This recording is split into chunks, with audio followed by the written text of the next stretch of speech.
మరి ఆమె కూడా నా సహోదరి విస్తారమైన పనులు పెట్టుకుంటుంది. మరి ఎవరైనా మనం ఏం చేస్తాం, ఏ గెస్ట్ అయినా మనం ఇంటికి వచ్చారనుకోండి, వెంటనే ఇంటిని శుభ్రం చేసేస్తాం. ఎందుకు, చూసి ఏమన్నా అయ్యో ఏంటి వీళ్ళు ఇంత రోతగా ఉంచుకున్నారు అనుకుంటారని చెప్పని అలా శుభ్రం చేస్తాం. ఈ మార్త కూడా అదే అనుకుంది.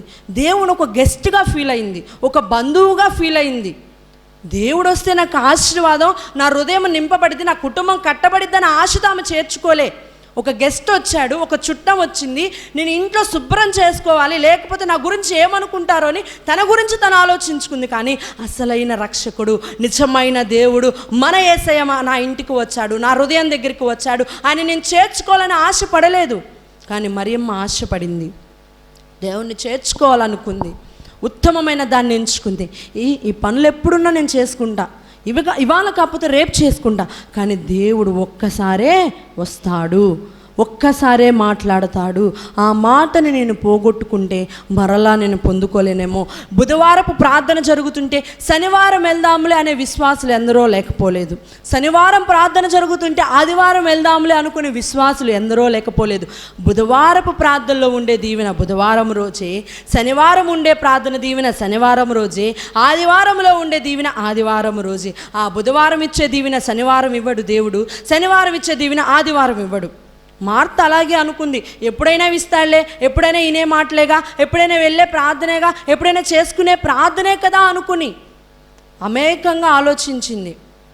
పాపం అసలు విషయం తెలుసుకోలేకపోయింది. కానీ మరియమ్మ గ్రహించగలిగింది, నిజాన్ని గ్రహించి ఇది ఎప్పుడుకైనా ఉండే పనే, ఇంట్లో సమస్తం ఎప్పుడైనా చేసుకోవచ్చు, ఎప్పుడుండే అంట్లే, ఎప్పుడుండే బట్టలే, ఎప్పుడుండే పిల్లలే, ఎప్పుడుండే భర్తే, ఎప్పుడుండే పనే, సమస్తం ఎప్పుడు ఉండే పనే. కానీ యేసయ్య మందిరంలో జరుగుతున్న క్రమము ఏ రోజు క్రమము ఆ రోజే అనేది గ్రహించలేకపోయింది మార్త. హల్లెలూయా. ఈరోజు ప్రియ సహోదరి సహోదరుడా, ఈరోజు దేవుడు నీతో మాట్లాడుతున్న విషయం ఏంటంటే, నువ్వు ఏ విషయాన్ని గ్రహిస్తూ ఉన్నావు?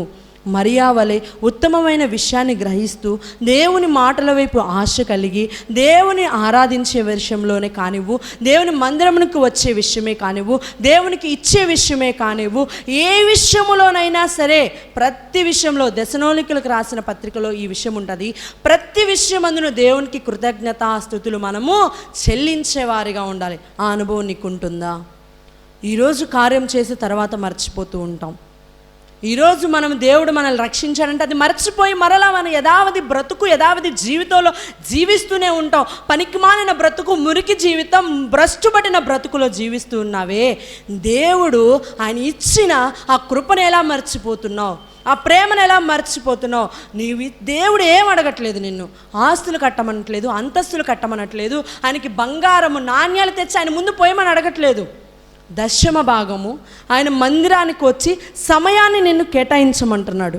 దానికే మనం అల్లాడిపోతూ, దానికే మనం ఇంత ఆలోచన చేస్తే, మరి ఇంత కృపిచ్చి, నీకు ఒక బ్రతుకునిచ్చి, నీకు ఒక జీవితాన్ని ఇచ్చి, నిన్ను ఒక మనిషిగా కట్టబడి నిన్ను లోకంలోకి పంపించి, నీకు ఒక కుటుంబాన్ని ఇచ్చి, నీకు ఒక సంఘాన్ని ఇచ్చి, నీకు ఒక రూపాంతరం నీకు ఇచ్చిన దేవుడు ఆయన ఏమనుకోవాలి?